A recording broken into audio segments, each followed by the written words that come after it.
ये कब कहती हूँ तुम मेरे गले का हार हो जाओ।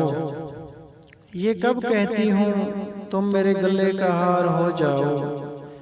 वहीं से लौट जाना तुम जहाँ बेजार हो जाओ। मुलाकातों में वक्फा इसलिए होना ज़रूरी है।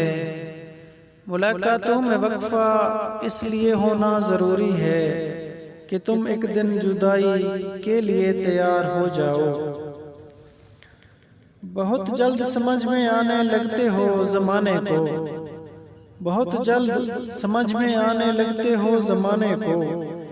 बहुत आसान हो थोड़े, बहुत दुश्वार हो जाओ। बला की धूप से आई हूँ मेरा हाल तो देखो।